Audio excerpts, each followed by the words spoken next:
형제자 여러분 안녕하세요. 오늘은 7월 25일 수요일 생명의 주님이 행하신 회복사역이라는 제목으로 누가복음 7장 11절부터 23절까지를 묵상하겠습니다. 11절 그 후에 예수께서 나인이란 성으로 가실새 제자와 많은 무리가 동행하더니 자, 예수님께서 이제 나인이라는 성으로 들어가십니다. 그때 동행했던 사람들을 제자와 많은 무리라고 얘기합니다. 자, 예수님을 따랐던 사람들의 분류를 꼭 이렇게 복음서에 보면 제자와 무리라고 이렇게 표현합니다. 여러분, 제자와 무리가 뭐 틀릴까요? 제자는 자신을 주님 앞에 드러냈고 주님의 부르심을 받았고 주님의 부르심 앞에 예스라고 헌신하면서 나아가서 예수님 중심으로 살아가려고 최선을 다해서 살아가는 삶인 것입니다. 그래서 숫자가 적어요. 근데 무리는요, 주님의 부르심을 받았는데도 그 부르심에 이렇게 따라가기보다 자신을 드러내지 않고 기적과 이적에만 관심이 있고 자신의 체험의 중심으로 그냥 따라가는 사람들입니다. 그래서 제자에는 삶의 변화가 있지만 무리로서 살아가는 삶은 변화가 없습니다. 그렇기 때문에 여러분, 주님 앞에 나와서 자신을 숨기고 그냥 자기가 원하는 것만 이루려고 하는 사람들 속에서 삶의 역사와 기적은 아무것도 변화는 없다는 것입니다. 그래서 우리 모두가 주님 앞에 자기의 삶을 오픈하고 주님의 부르심에 순종으로 나가는 제자로서 살아야 하는 것입니다. 12절 성문에 가까이 이르실 때에 사람들이 한 죽은 자를 메고 나오니 이는 한 어머니의 독자요 그의 어머니는 과부라. 그 성에 많은 사람도 그와 함께 나오거늘. 자, 성문에 가까이 이를 때 한 과부의 독자가 죽어서 많은 사람들이 이제 장례를 치르려고 함께 나왔습니다. 근데 13절 주께서 과부를 불쌍히 보시고 불쌍히 여기사 울지 말라 하시고 말씀하십니다. 여러분, 예수님께서 그 장례의 어떤 그 장면을 지나칠 수도 있었어요. 그러나 그 여인, 과부로서 남편을 잃어버리고 이제는 하나밖에 없는 아들도 잃어버려서 당시 유대 사회에는 성인 남자가 없으면 그 집안을 대변할 사람이 아무도 없기 때문에 굉장히 어려운 삶을 살 수밖에 없습니다. 남편도 잃고 하나밖에 없는 아들도 잃고 이제는 삶의 소망이 없는 것이죠. 그렇게 연약하고 불쌍한 삶의 여러 가지 정황 가운데 굉장히 어려운 삶으로 떨어졌던 한 여인을 예수님께서 마음에 품으신 것이에요. 그리고 불쌍히 여기십니다. 그 다음 뭐라 그랬어요? 울지 말라 말씀하십니다. 여러분, 주님은요, 우리의 연약함을 보시고 불쌍히 여기십니다. 연약함을 막 짓밟고 막 그렇게 하지 않으시고 불쌍히 여기십니다. 그 다음에 우리를 위로하십니다. 괜찮니? 힘들지 않니? 아프지? 어렵지?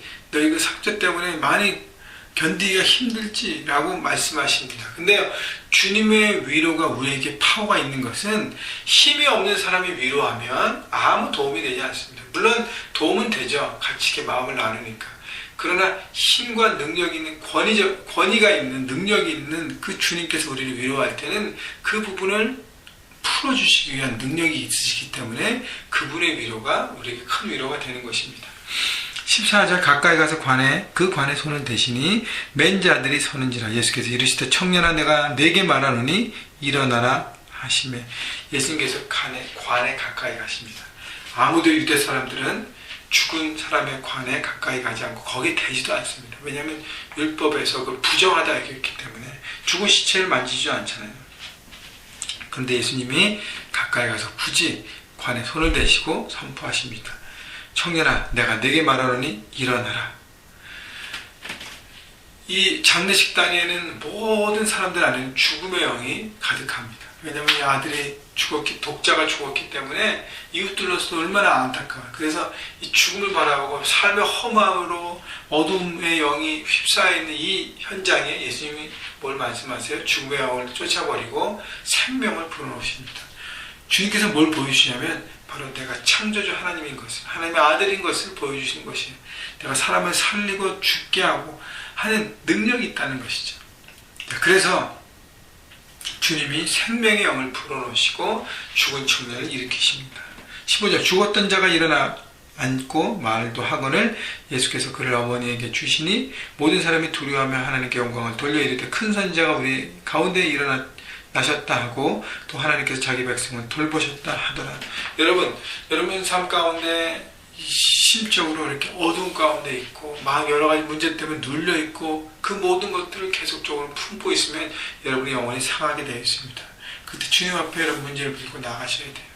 생명의 주님, 빛의 주님이 여러분 심령 가운데 임하기만 하면 여러분 그 빛이 모든 어둠을 쫓아버리고 생명으로 일어나고 귀한 열매가 맺게 될 것입니다. 여러분 그래서 생명의 주님이 우리 삶에 얼마나 필요한지를 바라보시고 여러분 매일매일 여러분의 가정 가운데 여러분 직장과 캠퍼스 가운데 주님의 생명의 그 빛을 심으십시오.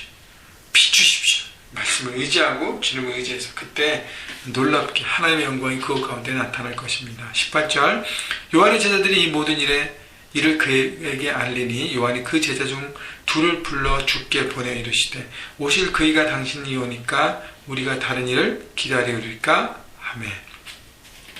세례 요한이 좀 헷갈렸던 것 같아요. 왜냐하면 세례 요한이 예수님께서 세례 요한이 요단강에 세례를 베푸실 때 세례를 줄 때 나와서 세례를 받았습니다. 그때 세례를 받으러 나오는 주님을 향해서 세례 요한이 이렇게 얘기했어요. 보라, 세상 죄를 지고 가는 하나님의 어린 양이로다.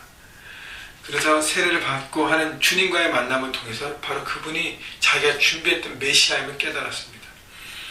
자, 그런데 세례 요한이 흔들리고 헷갈렸던 것은 뭐냐면 자기가 선포하는 불의를 타파하고 의를 세우고 로마 정부와 또 유대 지도자들의 모든 불의들을 드러내서 완전히 그것을 제거하고 하나님 나라를 세우는 강력한 어떤 그런 힘으로서의 어떤 그런 것들을 선포했습니다. 근데 그걸 기대해 예수님은 오셔서 병자들 고치고 죄인들과 다니면서 이렇게 외곽에서 이렇게 활동하는 것을 바라보면서 중앙에 나와서 직격탄을 선포하고 말씀의 권위로 막 모든 것들을 새롭게 하는 정화 작업, 개혁들을 펼치실 것을 기대했는데 그 개혁의 어떤 그런 모든 부분들이 이렇게 외곽에서 조금 일어나는 거 보면서 과연 그분인가라는 흔들림이 온 것이죠. 그래서 자기 제자들을 예수님께 보냅니다. 그래서 그 제자들이 예수님께 와서 20절에 여쭈었는데 21절 마침 그때에 예수께서 질병과 고통과 및 악귀 들린 자를 많이 고치시며 또 많은 맹인을 보게 하신지라.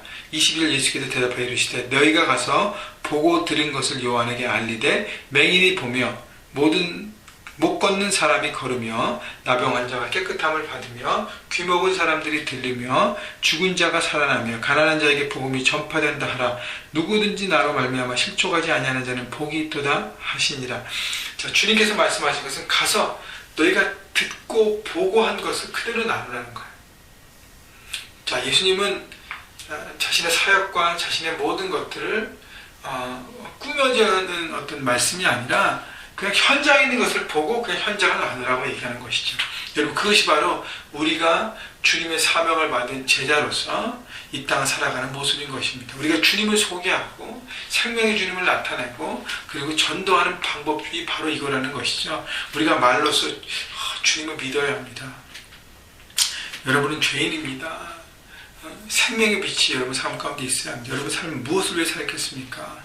주님이 우리를 위해 십자가를 달리셨습니다. 라고 나누는 것도 중요하지만 더 중요한 것은 내가 주님을 믿는 그리스도인답게 예수님은 내 삶의 주인으로 모시고 하나님의 삶의 기준으로 살아가는 삶의 모습을 보일 때 그것이 바로 생명의 빛이 돼서 그들의 마음에 변화와 움직임이 있다는 것입니다. 자, 그렇기 때문에 삶의 모습을 행동으로 보여지는 행동을 통해서 주님의 복음을 나눠야 할 것입니다. 여러분 나로 말미암아 실족지 아니하는 자 반대로 얘기하면 나로 말미암아 하나님의 생명의 빛 은혜를 받고 복을 누리는 빛을 누리고 하나님을 경험하는 사람들이 다 복이 있다고 얘기하는 것입니다. 여러분 주님 때문에 우리는 복받은 자입니다. 주님이 여러분 안에 있는 모든 아픔과 눌림과 찢어짐과 상처와 아픔을 치료할 것을 여러분 믿음으로 바라보시고 혹시 여러분 가운데 상한 심령, 여러 가지 눌린 마음, 답답함, 두려움 여러 가지들을 이 시간 주님 앞에 고백하시고 주님의 능력 가운데 회복되어서 믿음의 걸음을 오늘도 삶의 자 가운데 걸어가시기를 주님의 이름으로 축원합니다.